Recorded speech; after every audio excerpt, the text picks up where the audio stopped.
नेपाली साहित्यका महान कवि अगमसिंह गिरीको जन्म सन् 1927 दार्जिलिङमा भएको थियो। उनी नेपाली जातिको पीडा र सङ्घर्षका कवि हुन्। आर्थिक समस्याका कारण पढाइ पुरा गर्न नसके पनि उनले शिक्षक भएर समाजमा योगदान दिए। उनका कविताहरूमा जाति प्रेम, विद्रोह र नेपाली पहिचानको गहिरो भावना पाइन्छ। त्यसैले उनलाई पीडाका कवि भनिन्छन्। आत्मव्यथा र जलेको प्रतिबिम्ब, रोएको प्रतिध्वनि उनका प्रसिद्ध कृतिहरू हुन्। सन् 1971 उनको निधन भए पनि उनका रचनाहरू आज पनि प्रेरणाको स्रोत छन्।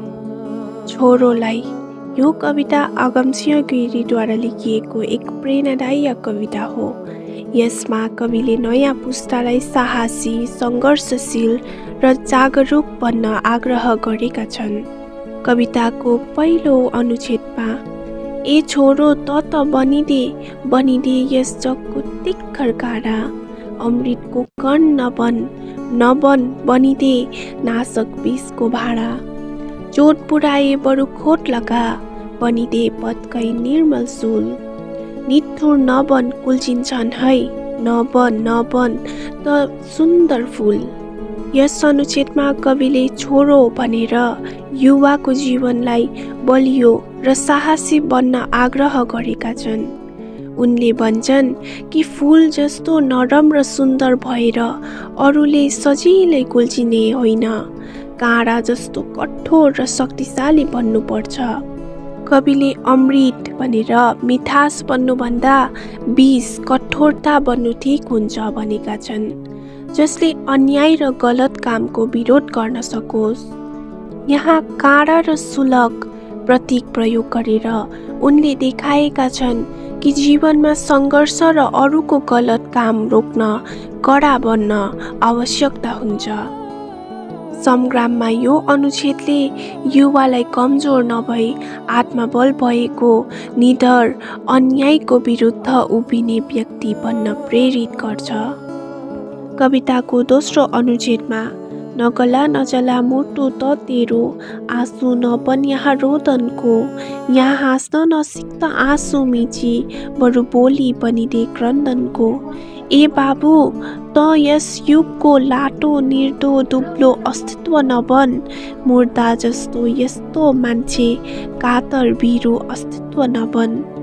यस अनुच्छेदमा कविले युवालाई भावनात्मक रूपमा पनि बलियो बन्न प्रेरित गरेका छन्। उनले भन्छन् कि सानो सानो कुरामा रोएर कमजोर बन्नु हुँदैन, बरु आफ्ना पीडा दुःखलाई दबाएर अन्यायको विरुद्ध आवाज उठाउनुपर्छ। कविले युवालाई डरपोक, कमजोर र निष्क्रिय व्यक्ति नबन्ने चेतावनी दिएका छन्। यहाँ मुर्दा जस्तो जीवन भन्नाले बिना साहस र बिना उद्देश्यको जीवन जनाउँछ। त्यसैले कविले युवालाई आत्मविश्वासी, निडर र सक्रिय भएर समाजमा आफ्नो अस्तित्व देखाउन प्रेरित गरेका छन्। कविताको तेस्रो अनुच्छेदमा सहने सोझाहरूको सैन्य मुटुको बिच्ने सोला बनिदे, तिमिर विनाशक युगको झरिलो अग्नि पुञ्जको गोला बनिदे, द्वारा सल्केको त आग्नेय गिरी बन, ल्याई विद्युत आदि गर्जन, सहिष्णुताको सरल उज्यालो, हिम शिखारौ नबन। अनुच्छेदमा कविले युवालाई केवल सहने र चुप बस्ने होइन, अन्यायको विरुद्ध उभिने शक्तिशाली शक्ति बन्नुपर्ने सन्देश दिएका छन्। सहने सोझाहरू भन्नाले समाजमा अन्याय सहेर बस्ने, केही नबोल्ने मानिसहरू जनाएका छन्। कविले यस्तो कमजोर स्वभाव अपनाउन नहुने भन्दै यस्तो पीडितहरूलाई पीडा आवाज दिने व्यक्ति बन्न आग्रह गरेका छन्। मुटुको बिच्ने सोला भन्ने वाक्यांशले पीडितहरूलाई मनभित्रको आगो, दुःख र आक्रोशलाई जनाउँछ। कवि भन्छन् कि युवाले त्यही पीडितहरूलाई शक्ति बनाएर अगाडि बढ्नुपर्छ। त्यसै गरी तिमिर विनाशक र अग्निपुञ्ज जस्ता शब्दहरूले अन्धकार हटाउने शक्ति अर्थात् परिवर्तनको प्रेरित जनाएको छ। कविले युवालाई अन्धकार, अन्याय, अज्ञान, अत्याचार हटाउने उज्यालो शक्ति बन्न प्रेरित गरेका छन्। कविले आग्नेयगिरी, विद्युत, आँधी, गर्जन जस्ता शक्तिशाली प्रतीक प्रयोग गरेर कविले युवामा जोस, ऊर्जा र विद्रोहको भावना जनाउन खोजेका छन्। त्यसको अर्थ युवाले समाजमा परिवर्तन ल्याउन दृढ, साहसी र सक्रिय भूमिका खेल्नुपर्छ। अन्त्यमा हिम शिखारौ नबन भन्नुको अर्थ केवल शान्त, सहनशील र निष्क्रिय भएर बस्न नहुने हो।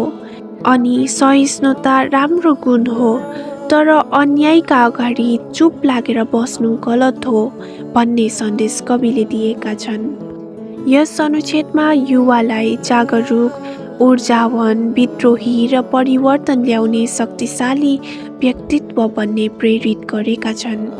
चौथो अनुच्छेदमा चिसो अब यो मुटु व्यर्थ छ, सल्केको अझ झिर नयन, म हरुवा यस युगको निर्धो, त्यो सङ्ग्रामको वीर नबन, चिसिएका अब नसा नसाका, उषा रक्तका थोपा अधिका, तै त युगको झरिला आशा, बोल्ने आत्मा चोखा अधिका।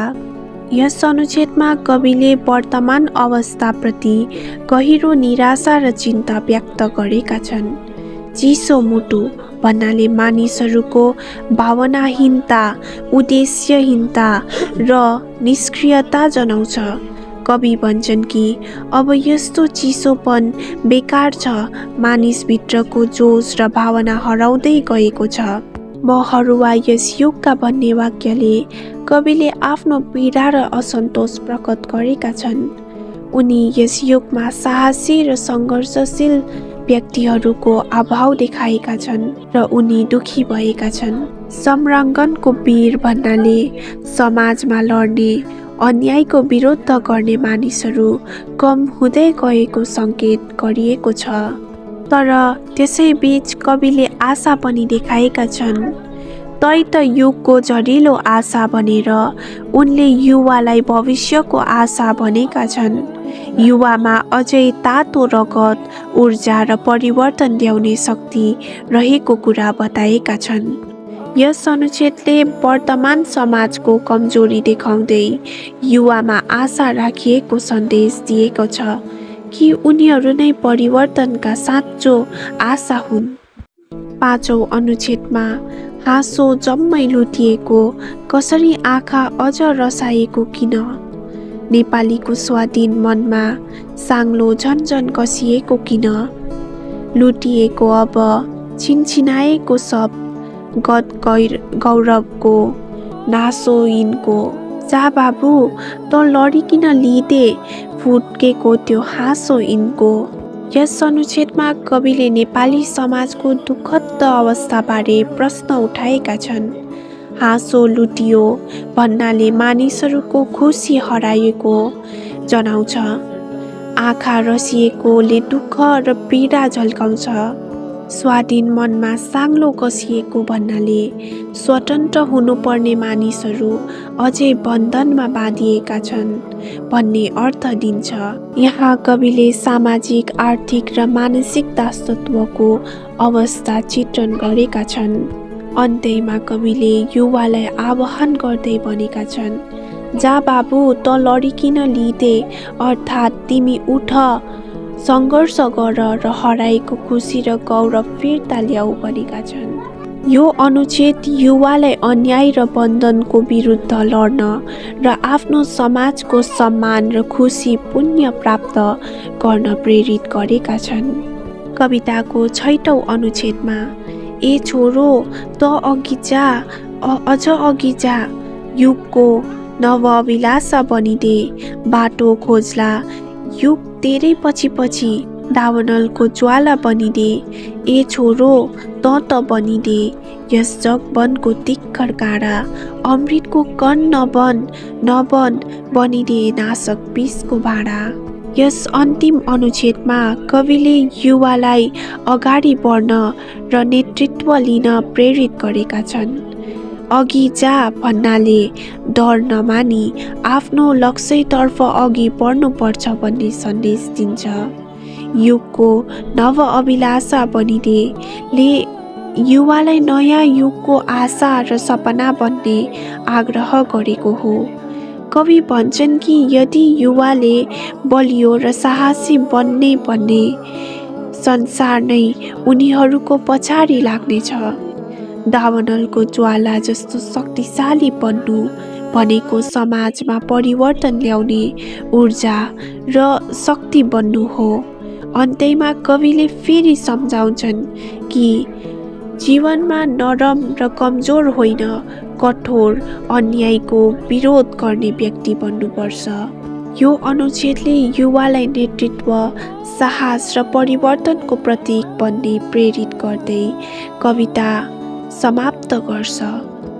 यस कवितामा कवि अगमसिंह गिरीले युवाहरूलाई साहसी, निडर र सङ्घर्षशील बन्ने प्रेरित गरेका छन्। उनले कमजोर, डरपोक र निष्क्रिय जीवन नजिउन आग्रह गर्दै अन्यायको विरुद्ध उभिनुपर्ने सन्देश दिएका छन्। कविताले नेपाली समाजको दुःख, पीडा, बन्धनको चित्रण गर्दै युवालाई हराएको गौरव र खुसी फिर्ता ल्याउन आह्वान गर्छ।